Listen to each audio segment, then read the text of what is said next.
Good evening, everybody. I'm with you, Evelyn. I am with you already. Gotta love a bit of roast duck, haven't you? So I'll leave you to fill in your food heavens and hells, what you like best and worst. I don't think you need me to tell you what I like worst. Right.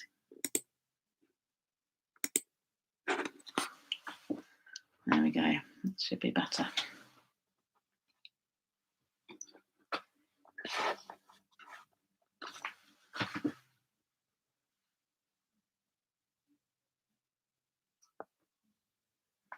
Hi, David.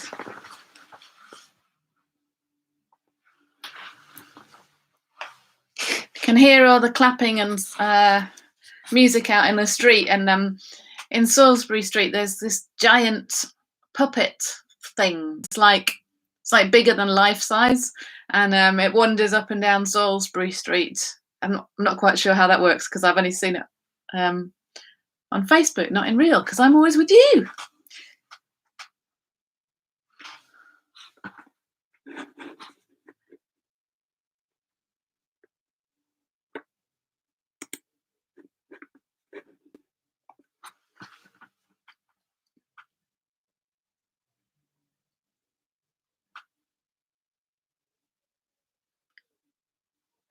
Oh, is that all coffee, Gail? Not just coffee flavouring, just coffee. It's quite a controversial view, I think, that.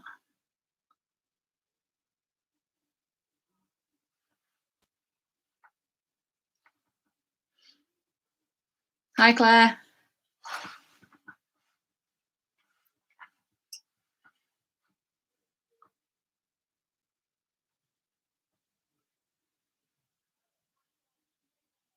All coffee. I love the strength of feeling with the hell ones. It's not just I don't really like them. It's exactly how I feel about the things I don't like as well. Hi, Malcolm and Diana. Hi, Jonas. So we're doing food, heaven and hell, favourite and least favourite. A couple of votes for roast duck, which is actually is a good thought. Personally, I agree. Tapioca, rice pudding, and all such things are horrible as well. So I'm with you on that one. The duck lovers, we could have a nice evening together. Claire, do you load all fish or just certain kinds of fish? Because we got a salmon. Oh yeah, Maggie put on Facebook that salmon's her favourite thing. We had a couple of votes from, let's have a look. Steve Hudson, anything lemony is best, treacle worst. Jennifer Wilcox, favourite food, tiramisu or anything containing dark chocolate. Least favourite, onions. How can you not like onions? They're just in everything. Maggie, salmon favourite. Tripe is hated. Truthfully, I have no idea what tripe tastes like. I think it had gone out of fashion by the time that we might have been fed it. Liver, horrible. Helen Parsons, favourite anything caramel, least favourite yogurt and anything pickled. Helen, is that yogurt and the pickled gherkins together, or pickled onions with the yogurt, or are you thinking you just don't like yogurt and you don't like anything pickled? Brenda, you hate cheese. Ah, it's challenging. Mind you, ice cream's a very good selection for a love.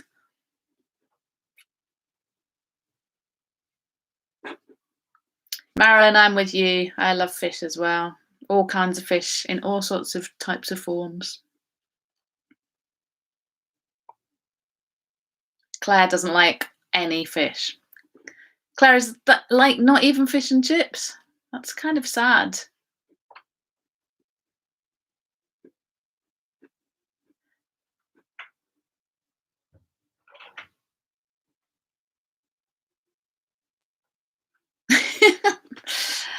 Helen doesn't like them together. You know, I have to say this quietly because he's quite close. Joel once had gherkins in a chocolate mousse. That's quite similar to the idea of pickles and yogurt, isn't it? Fish pie. We had fish pie last night, Marilyn. We should have invited you round. What do you like your Parma ham with, Jonas? Just on its own, or like wrapped around asparaguses or something like that?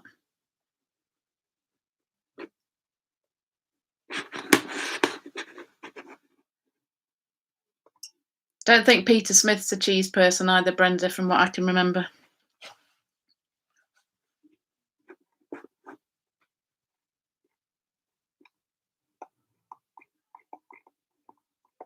Best alone, fair enough. We'll just wait a couple more minutes whilst everyone gathers themselves together, and then we'll get started. As you can tell, we're in a new room in the house tonight. Ah, that's Peter. I assume you know, with lots of O's in it, is a comment on my cheese comment. I seem to remember you not doing cheese. Ah, Peter and Ella, you should eat together regularly. I love cheese. It's not going well, is it, really? Hi, Shavinda. Yeah, we've moved. So we were in the cellar, and we've now moved to the first floor. And this is the study. So welcome to the study. It's kind of holiday things that we've gathered from our trips around South America, and the very brightly coloured one is something that Caitlin did for last year. So you go, get to have a little look at that. And I kind of feel like I need to share this with you tonight. Can you see it? This little character here is a Lego minifigure, and this was made bespoke for me by my children. So apparently its hair looks like mine, and it's holding a saxophone, and it has a green jacket, which I also have a green jacket. So welcome. Should I put him up here? Her. I keep saying him. It's her. Excuse me, I just need to reply to this, and then we will start.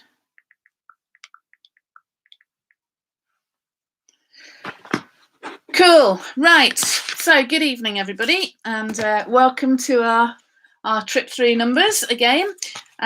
So we're doing something a little bit different tonight. So we did just a few verses from chapter 6 at the end of last week, and we're going to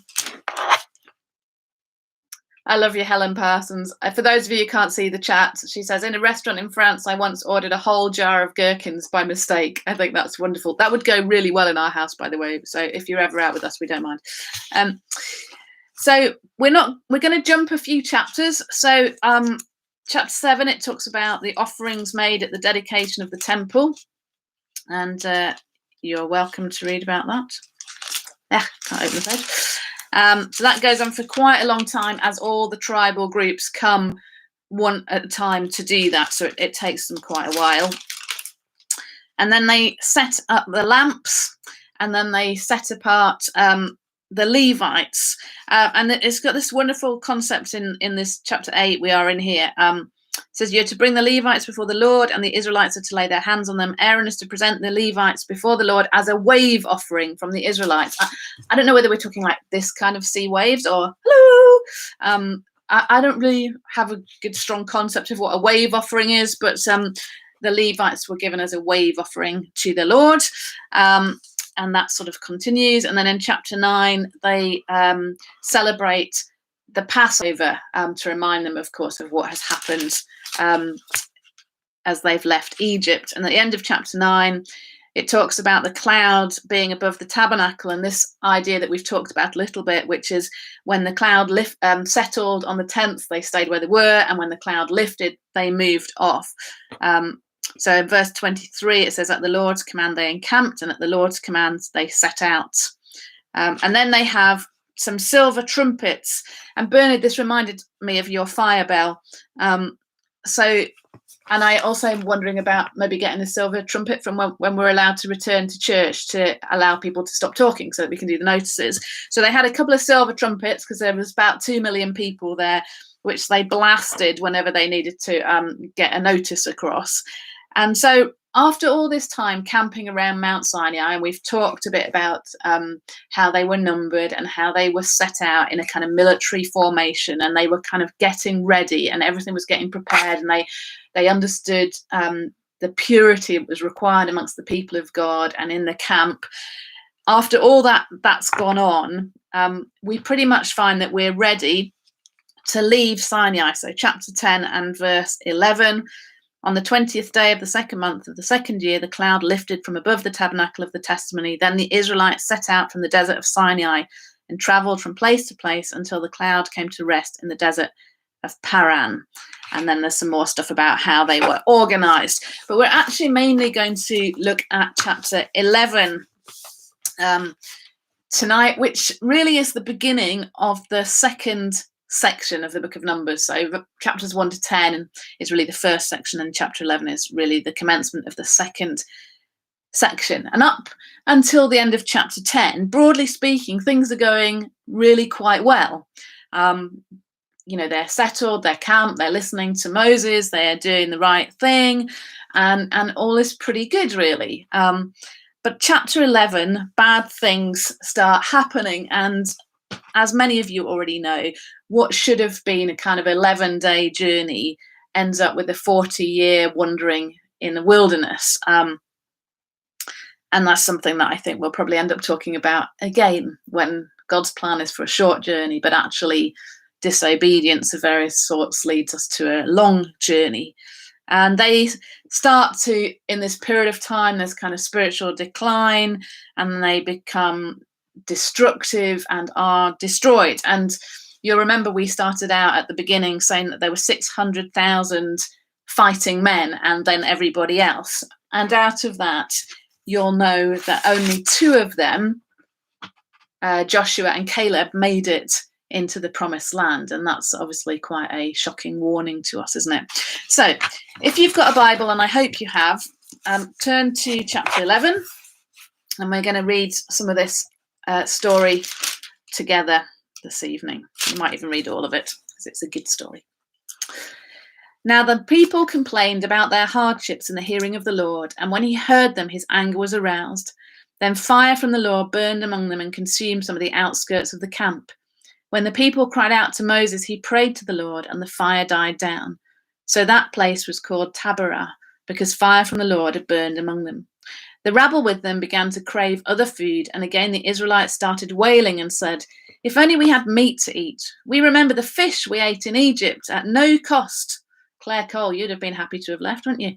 Also the cucumbers, melons, leeks, onions, and garlic. But now we've lost our appetite. We never see anything but this manna. The manna was like coriander seed and looked like resin. The people went around gathering it and then ground it in a hand mill or crushed it in a mortar. They cooked it in a pot or made it into cakes, and it tasted like something made with olive oil. When the Jews settled on the camp at night, the manna also came down. Moses heard the people of every family wailing, each at the entrance to his tent.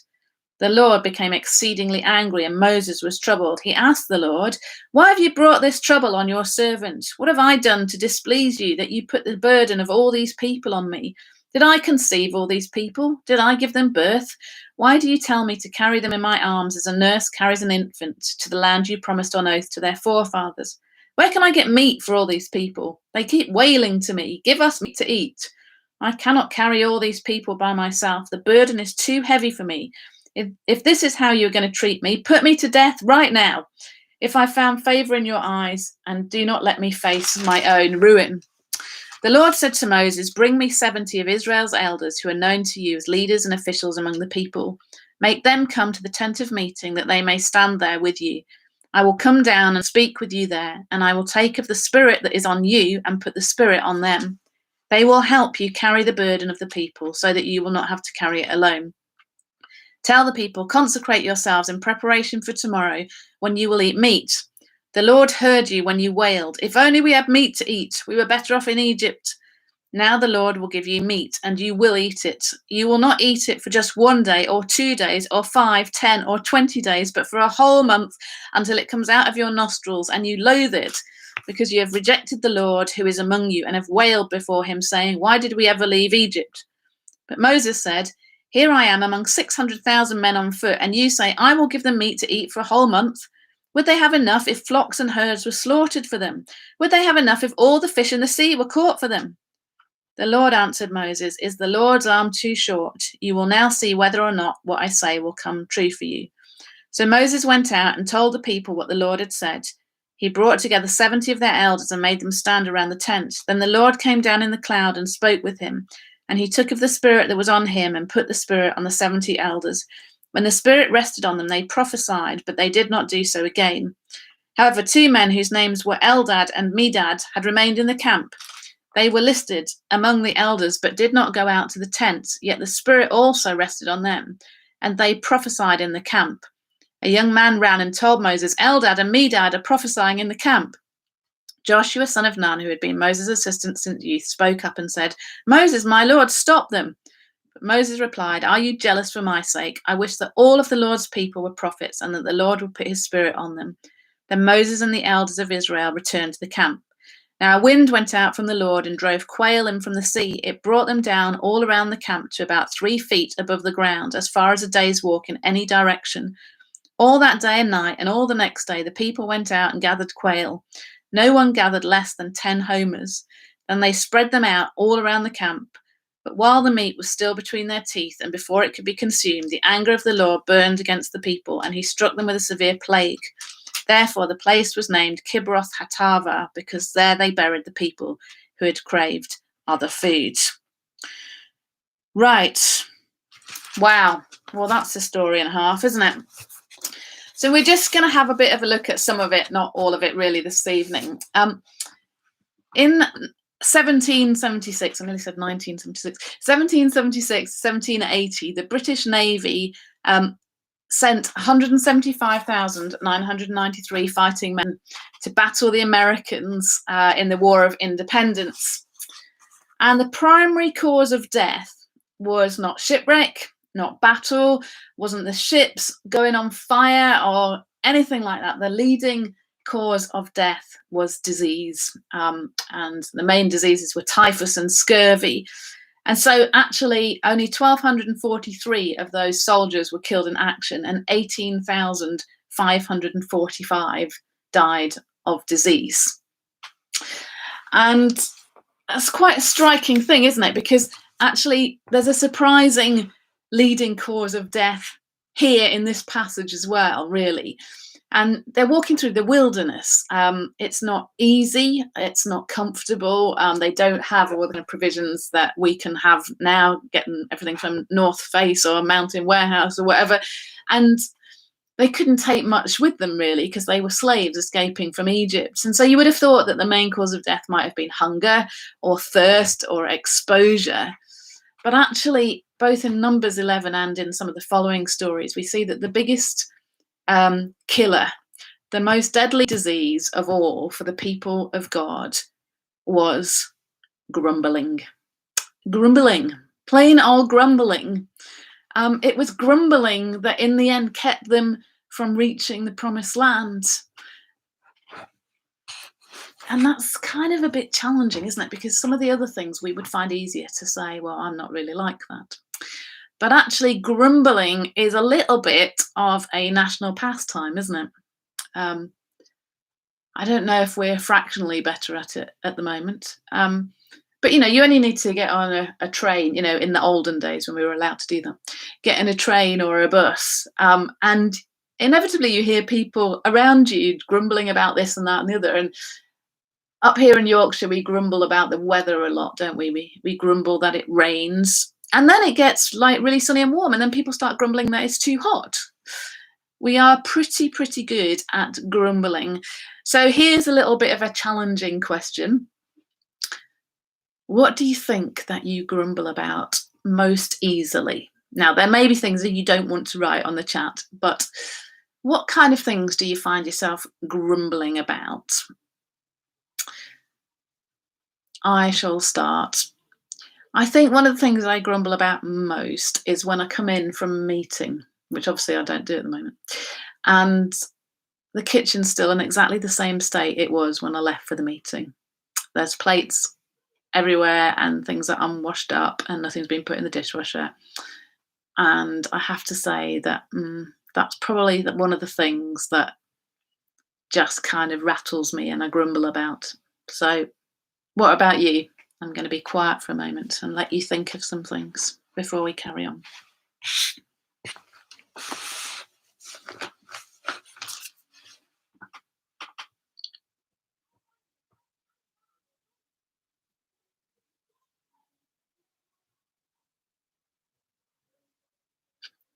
You're being very quiet. Either you're all perfect, or it's too bad, or you just can't think of anything.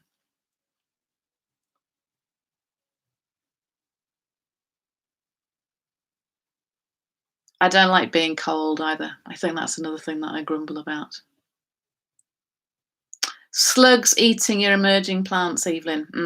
Well, it kind of seems slightly reasonable, I have to say, that one. But it would be very irritating.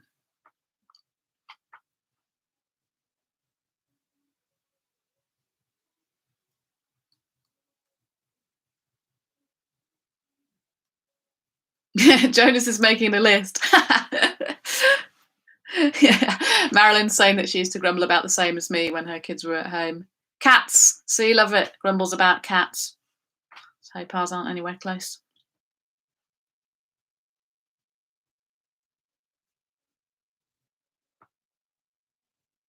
Other. That was very, very clever, Peter Smith. You didn't just write bad drivers, you put other bad drivers. That makes you seem slightly better. Gail, rats in our compost. I feel like that's almost justified, actually, if I'm really honest. The rats in the compost thing. People who drop litter. Yeah. That's a good one, Ella.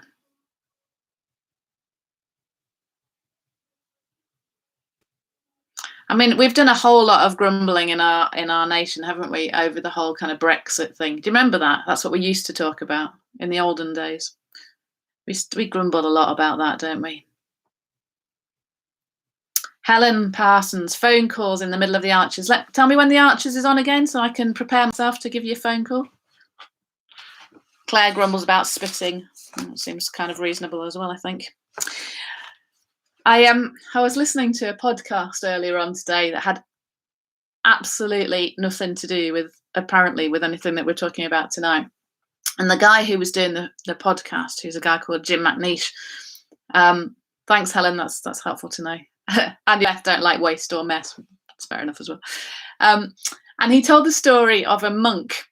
It was like one of these ancient monk stories, and the monk was being chased by a pack of dogs, wild dogs, and so he ran and he ran and he ran, and he was being chased by this pack of dogs, and eventually he got to the edge of a cliff, and he kind of found this vine, sort of a long kind of like a jungle vine there, and he grabbed on the vine and he leapt off the edge of the cliff because he didn't know what else to do because he's being chased by this pack of wild dogs. And so he was there, sort of, he fell down and then he got to the end of the vine and he was just hanging there in midair. And he thought, oh, I can still hear them baying and howling after me. And he looked down, and the other half of the pack of dogs was at the bottom of the cliff. So he had the pack of dogs at the top of the cliff and the pack of dogs at the bottom of the cliff as well. And as he was hanging there, staring at the cliff face in front of him, he noticed a strawberry. And so he leant over and he took the strawberry and he ate the strawberry. And that was the story. And it was just left like that. And it really struck me as I was thinking about the fact that we were going to be talking about grumbling tonight, that it's really, really easy to think of lots of reasons to be unhappy, ungrateful, to grumble, and to miss the thing that's right in front of us that we have reason to be thankful for, even if we can't resolve all the other things in our lives that are causing us stress at that particular moment.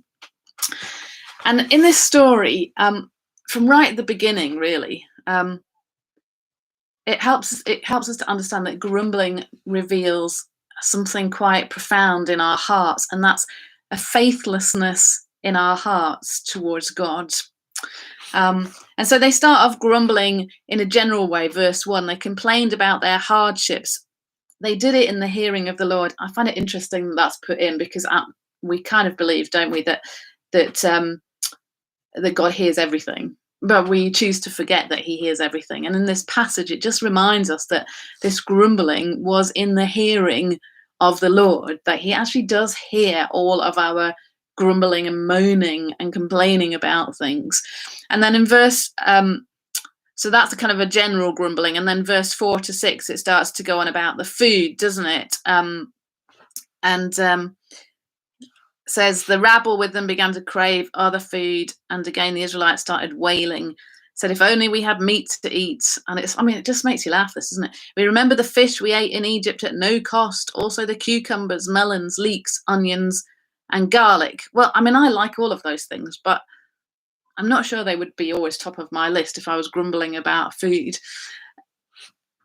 Those of you that have ever fed anyone else, it's really hard to cook things that you don't like yourself. I find that really difficult, cooking things that I don't like. I do that, like I make mince pies and Christmas cake and all that kind of stuff, but I don't like it, so it's a bit weird, isn't it? But sometimes you've put a lot of effort into cooking a meal and you put it down and you watch the faces of those, particularly in your family, because guests tend to be a little bit more polite, and they push the food around the plate, or they push the plate away from them, and there's a kind of conversation which goes, but you just said you were really hungry, and then they say, yes, but I'm not hungry for that. And when you've put all the effort in to preparing, it's actually really hurtful, isn't it? It's really hurtful when another person then says, well, I don't want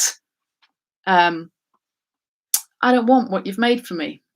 It's not good enough for me. It's not what I want, and it feels like you've been rejected as a person rather than just the food has been rejected, which is probably why people don't always react really well when people say, oh, I don't like that, I don't want to eat that, especially when it's our kids and it's like, you just eat what you're given, because actually it feels like a rejection of you, especially if you've spent a lot of time and energy preparing something that you think is going to be really appreciated. And it's a little bit like in your family, people saying, well, you don't know what I need, or you don't know what's best for me, or something like that. And in essence, that's what the people are doing in this passage, isn't it? They're grumbling about the food, but it's almost like underneath that they're saying, well, God, you don't care about us, you don't know us, you don't want what's best for us, we don't trust you. So they have all this manna, which is like coriander seed, and looks a bit like resin. Not quite sure what that would be like. I know what coriander seeds look like. People talk about them being a bit like the cotton plants, all kind of a bit fluffy and everything. Anyway, but it sounds more hard than that because they crushed it in a mortar and then they made it into cakes and with olive oil. They had something to eat. It wasn't like they had nothing. But, well, they just suddenly went from that's not enough to we were better off in Egypt. And it's like all of us, they have such short memories, don't they? We remember the fish we had in Egypt at no cost. Well, that's just ridiculous, isn't it? They were slaves. They were worked probably to death, a lot of them. They had no freedom. They couldn't do anything. But they're remembering this in a kind of rose-tinted way. And they had cucumbers and melons and leeks and onions and garlic. But because they haven't got this anymore, they haven't got their memories of it, they're really resentful of God. And God is providing for them. And they're supposed to be on an 11-day journey. Now, most of us can survive on pretty basic rations for a short amount of time, can't we? And I know some of you have lived in other parts of the world, and generally there isn't quite the same choice, or maybe you haven't had the same choice. When Mike and I were traveling through Central and South America, we were trying to do it on a shoestring, literally, and we mostly had rice and beans and eggs. When I say mostly, like that was all we really had. Us branching out was getting some potatoes and coriander and making a curry out of that. And the other thing that we occasionally had was chicken foot soup. So, and you just kind of get used to the fact that this is what you have and it's not going to be forever. And you kind of long for some of the things, but you know it's not going to be forever. And God said, oh, I'm going to provide for you until you get to the promised land, which is going to be a land flowing with milk and honey. So it's going to be an amazing place. And we know that it was. We know that the grapes were huge and, you know, there was plenty of food, very fertile land, and it still is. And they would have everything they needed, but they couldn't just cope for a short amount of time because they weren't happy. They lacked trust in the goodness of God and his faithfulness to them. And actually, it's really easy, isn't it? It's really easy to get in a whingy, grumbly frame of mind. I think, sad to say, I think British people are quite good at that. It's really easy to start complaining about our family more than we celebrate them. It's easy, if we have a job, to start whinging about all the things to do with our job or our colleagues or our employer.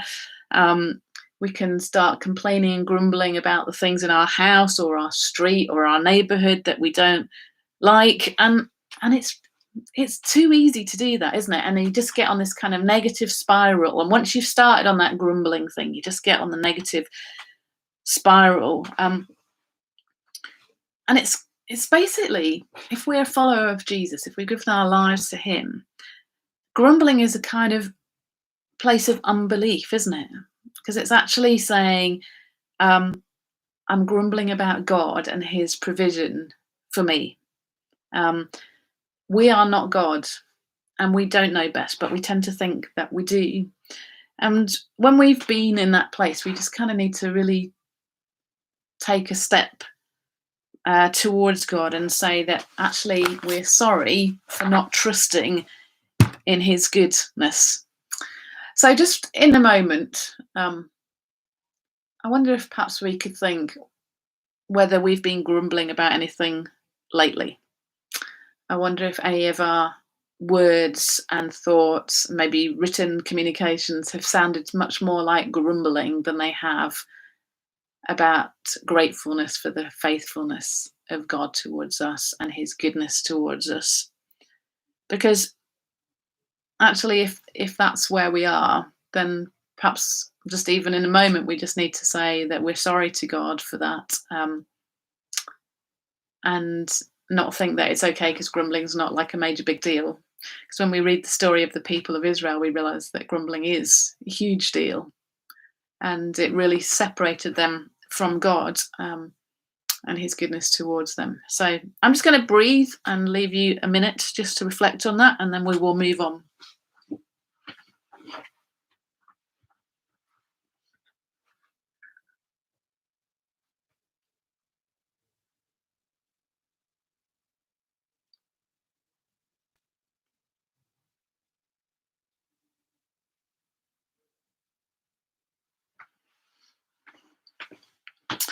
So the second thing that we see as we look through this passage together is that grumbling affects those people around us. Of course, we know that. Grumbling is contagious, and contagious is something that we're really, really familiar with at the moment. And it spreads so quickly, and it starts in verse 4. The rabble with them began to crave other food. Now, who is this rabble? They're understood to be like a mixed multitude, bunch of people, of non-Jews who'd come out of Egypt with Israel, because people were permitted to do that. If they understood what God was doing for Israel, they could join with them and leave. In fact, Moses really persuades his father-in-law to come with them. So maybe they're people that don't feel quite so identified with the people of God. Maybe they feel more identified with Egypt, and they start to grumble, and they're particularly the ones who start to crave this Egyptian food. But it doesn't take like 5 minutes until verse 10, Moses heard the people of every family wailing, each at the entrance, to his own tent. I mean, it's really quite amusing, isn't it? You just imagine all these tents with these 2 million people, and at the end of each tent is this family wailing and complaining and grumbling and whinging about the food that they've got and that it's not okay, actually. Just can't imagine, can you, how awful it would have been? And unsurprisingly, perhaps, Moses, it spreads to Moses as well, and he starts saying to the Lord, "Why have you brought this trouble on your servant?" So they've been whinging, the rabble, then the whole Israelites start wailing, and then before you know it, Moses, who's, theoretically at least the most mature out of all of them, he starts grumbling and whinging to God as well. "Why have you brought this trouble on your servant? What have I done to displease you that you put this burden on me? Did I conceive them? Did I give them birth? Do I have to kind of be like a nursemaid to them? Where am I going to get meat for all these people? Because they keep wailing at me. I can't carry all this people myself. It's too heavy." And then verse 15, "If this is how you're going to treat me, put me to death right now." I mean, it's not a good day, is it, in Moses' life? It's really tough. And grumbling is like that. It's a communicable disease. It spreads like wildfire, doesn't it? And it draws in everybody from the most vulnerable to those who should know better. We understand contagion. In any kind of festival that you might ever go to, they will have a policy on norovirus, which, as we know, is super contagious. And Spring Harvest has that policy that if you are unwell, you should stay in your chalet, you should not go out, you should call somebody, etc., to try and prevent the spread of the virus. And that's exactly what lockdown is all about, isn't it, with regard to the coronavirus? It's saying this is super, super contagious. And so don't go out, don't meet with other people, because then we can prevent things spreading. And we kind of get that at the moment, perhaps more than we normally do, about the importance of not spreading. And the whole bit about, you can be asymptomatic, in a way, that's quite an interesting one, isn't it? Because sometimes we sort of think, oh, well, I'm not saying anything bad, I'm not joining in with the grumbling. But actually, if something's going on in our hearts, we can still be contributing to that spread of grumbling, if we're not sort of positively changing the situation around us. So, yeah, in our workplaces, in our staff rooms, in our leisure activities, in our families, in the church. These are things that we aspire to being back at some point in a normal way. Are we spreading a negativity? Are we spreading this grumbling? It's quite a challenge, isn't it, I think?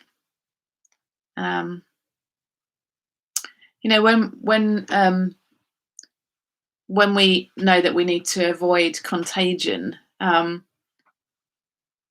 we stay away from people. That's not always practical, is it, in real life, with regard to grumbling? We're told to cover our mouths. In fact, we're even wiser now. We know that we're supposed to put, the crook of our mouth in the crook of our elbow, so we don't put stuff on our hands and then put it on the door knob and everything else. So we know that if we need to stop contagion, we need to stop the germs coming out of us onto somebody else. And that's basically the same thing, isn't it? It's that thing. If we start grumbling, then it will catch onto other people. It's kind of a bit of a human response. It's almost like an empathetic response. If somebody starts saying something negative, you can sometimes end up saying, "Oh yes, well, I find that too, actually." Da, da, da, da. And before you know it, you've got into a cycle of grumbling.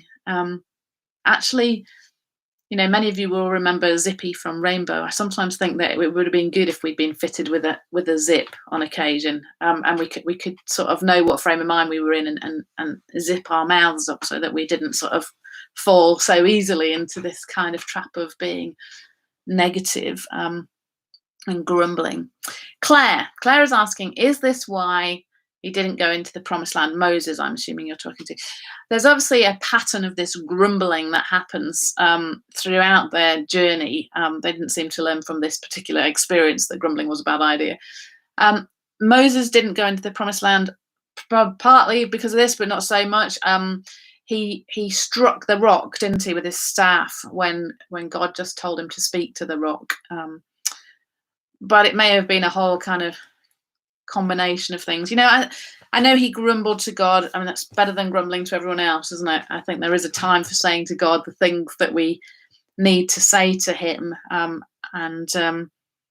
This was right at the beginning of his journey. He was a little bit overwhelmed, I think, with it all. But so it's not really the main reason that he didn't go into the promised land. I say it's God said about him not striking the rock when he hadn't meant to strike the rock.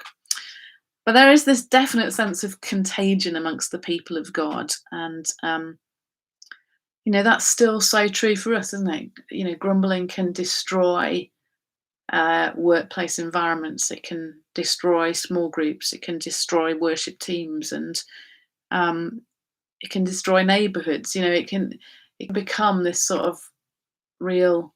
Well, it is like a virus, isn't it, that just destroys everything that's there. And the best way to stop that is to cover our mouths, is to actually take a charge on ourselves and choose to not say things that are not positive and upbuilding. That's not the same as, of course, as saying, I don't feel well today or something. It's a grumbling thing where we stop trusting God, we stop trusting his goodness and what's going on, and we don't deal with things in a good and appropriate way.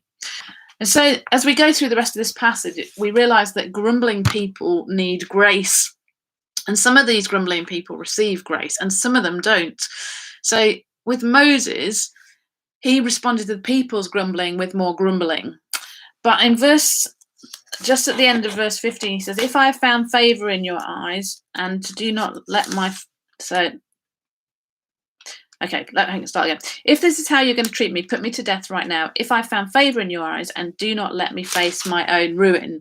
Then the Lord said to Moses, and this is all grace, isn't it? Bring me 70 of Israel's elders who are known to you as leaders and officials among the people. Make them come to the tent of meeting, that they may stand there. I will come down and speak with you there. I will take of the spirit that is on you and put the spirit on them, so they will help you carry the burden of the people, so that you will not have to carry it all alone. So actually here Moses complains to God about the situation, and God responds with grace, doesn't he? He says, you know what, actually, Moses, looking at it, you being the leader for 2 million people's quite challenging. So I'm going to bring you 70 elders to help you, and they're going to be your spiritual support. And I'm going to take the same spirit that's on you, and I'm going to put that spirit on them to equip them to really be with you and support you. And, everybody needs that, don't they? Everyone has moments of feeling overwhelmed in their own context, whatever that might be, where we can't keep up with the pace, where perhaps we just feel like we're saying to God, actually, you know what, this is just too much for me. And so often we find that God brings just the right people along at just the right time, just to support us, to encourage us, to be with us, to share the burden with us in the things that he's called us to do. And I just feel like that was just such a moment of grace for Moses there. And I love this bit here at the end of that section. The Lord spoke to them. He took the spirit that was on them, put the spirit on the 70 elders. When the spirit rested on them, they prophesied.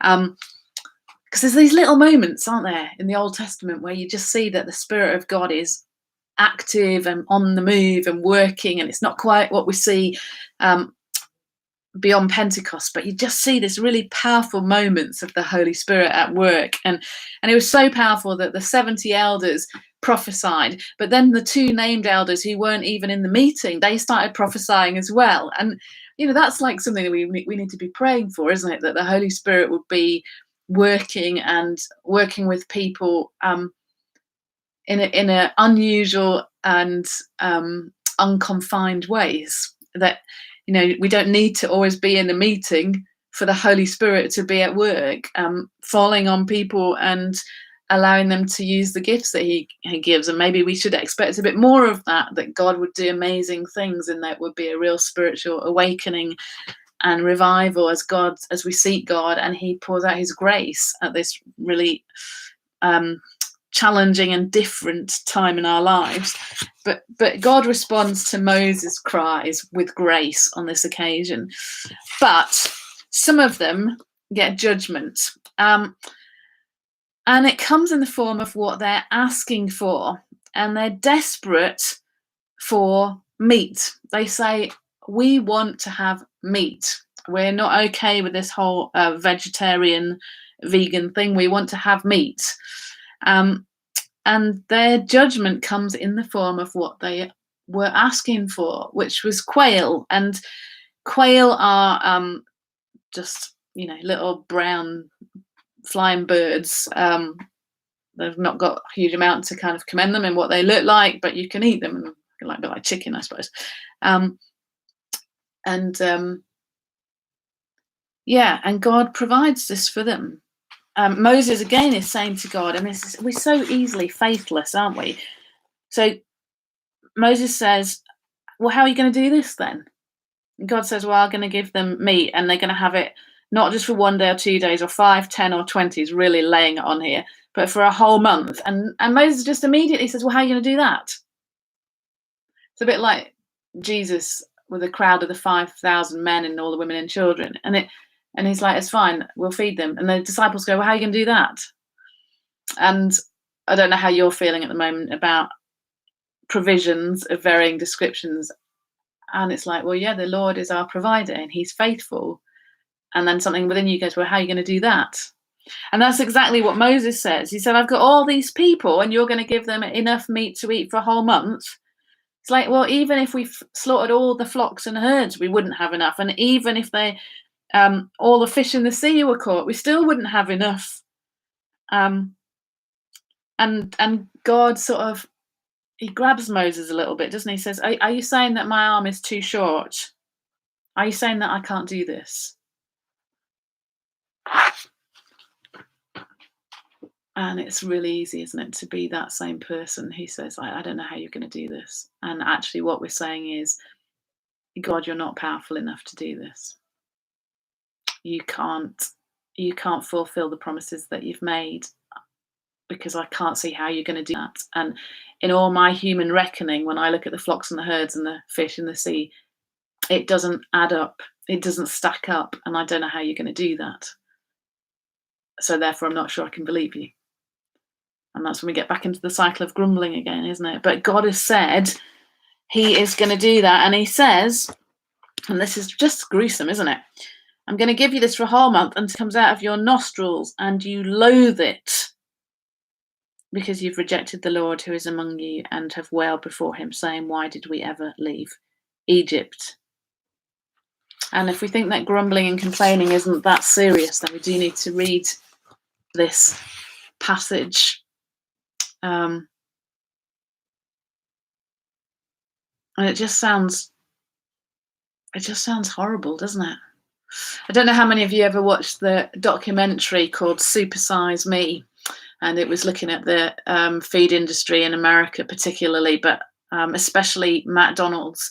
And this guy, whose name escapes me now, but he was on this documentary, and he went to McDonald's 3 times a day and ordered a supersized meal on every occasion. He put on 241, yeah, I think that's right. Hang on, this is because of my pound symbols. Yeah, 200 and something pounds in 30 days. He was just unbelievably ill. It's not a pleasant documentary to watch, but it absolutely expresses this thing of something that you want, but then you have it too much, and actually all it does is it causes you to be sick. And it was kind of one of God's most profound judgments, which was actually he gave them what they wanted. He said, if you think you know better than me, well, then you can have it. And then see whether you think that you know better than me. And in verse 31, it says, now wind went out from the Lord and drove quail in from the sea, brought them down all around the camp to about 3 feet above the ground, as far as a day's walk in any direction. Can you imagine what that was like? Can you imagine? Quail, like any kind of birds, I mean, think chickens or something, partridges or something. Can you imagine what on earth that would be like to have that much stuff? I mean, Evelyn's just said we'd say now until it comes out of your ears. Yeah, we would. That's exactly it. It was just utterly overwhelming. And they gathered it in, all these million people. And then just again, so clear, while the meat was still between their teeth and before it could even be consumed, the anger of the Lord burned against the people, and he struck them with severe plague. And that was it, really. And there's a whole other evening talk about, God's judgment, but actually, in a sense, it was the consequence of what they were doing, for what they were being like, of what they thought they wanted. And it's actually one of God's most profound judgments on us, isn't it? That when we get what we want. And that's what Romans 1 is really talking about. We want all this stuff. And so, because we're greedy and we're materialistic, and in the end, what we end up with is this world which is just consumed itself almost out of existence, where as a result of what we want and we can have, we exploit the poor and we exploit the planet. And there's a huge rise in sexual immorality because we think that that's what we want, but actually the end point of that is something that's absolutely grotesque. And that's what happens when we think that we know best and we think that we know what we want. And what God says is, okay, you have that then, and then see what happens. And maybe this time that we're in right now is a bit of a wake-up call, isn't it, to seeing what it's like when we get what we think we want. And maybe we have a look around us and think that maybe what we thought we wanted wasn't actually what was God's best for us. And actually, it's a sign of God's grace when he doesn't give us everything we want. And those of us who've had any kind of care over young children know that we make choices for them which they don't always appreciate, based on the fact that we know something that they don't yet know. And so when they want more chocolate or more ice cream or more freedom in a situation which we know to not be safe, we say, well, no, you can't have that.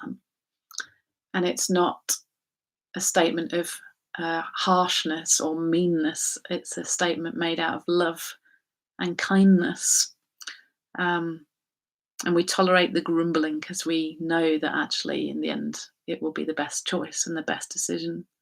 And I guess that's where we're at with God, isn't it? Is that actually he does know what is best for us, and we have to trust that.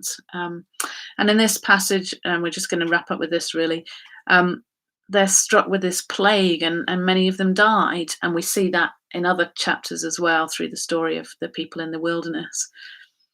But now we have a mediator, don't we? We have Jesus, who took all the punishment for us. He stood in our place when we deserved this kind of judgment of God, and he took it upon himself so that actually we can repent of things and receive the grace of God, which we don't deserve, but he gives us because he loves us. And so when we read these stories, which seem a bit harsh, we need to remember that actually God's ultimate response to this kind of thing was to send his own son to take that punishment upon himself for us, so that we didn't have to bear it for what we're like, which is amazing. It's amazing grace, isn't it? It's beyond our understanding, really, that we should receive God's grace when we're so much like this. So basically what we're saying tonight is grumbling. When we start grumbling about things, what we're saying is that we don't really trust God's goodness towards us, And I think we've all been working hard on trying to have more gratitude in our hearts, haven't we, in this time? Perhaps it's just another reminder to be like that. Grumbling is contagious, so we need to take responsibility, just as we need to take responsibility for keeping ourselves away from other people for their safety, not just ours. That's kind of the same thing, isn't it? We need to take responsibility that we are not those who start the grumbling chain of events, that we don't allow ourselves to be the initiators of that, and we take care with the way that we speak, and actually that we need to have grace from God. And if we have genuine things that we have as concerns, things that we start grumbling about, maybe to work out how is a better strategy for dealing with those things than just grumbling, a bit like God provided Moses with lots of support and people around him to help him bear the burden. Perhaps actually there's some good strategies and support things that we need to put in place so that we can maybe get out of a cycle of grumbling and actually deal with some of the things that cause us to be like that, if they're kind of long-term things that we are working at. So I think that's it. That's all, folks, for tonight. I need to go and have my tea. We're going to have curry. That's why I didn't have it before, because it's not a nice thing to eat before you speak to people, even over a screen. It's good to see you tonight. Thanks for being with me, and look forward to joining with you again next Thursday and on Sunday, of course. Hope you enjoyed us having Yemi with us on Sunday, and this Sunday our special guest is Eddie Lyle from Open Doors, so we get to hear from him, which is brilliant, this Sunday as well. So thank you for being with me. Enjoy your evening, everybody, and see you again soon. Take care. Bye.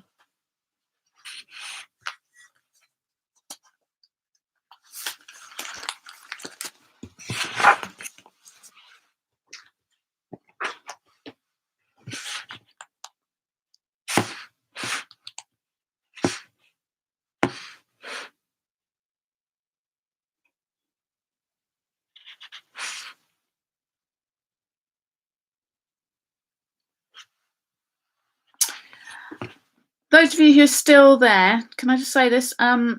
Most of you I know will have obviously received an email about Stuart Powell, and that he's going to be with the Lord now. Joanne, his daughter, is trying to come over from the States to just to sort things out here. So if you could be praying for her. But I've also just had a text from Uriana to say that her dad has died. He was in America. He'd been there to visit family, and he caught coronavirus. So if we could be praying for Theo and Uriana and their family as well, I know that would be much appreciated. Okay, thank you, everybody.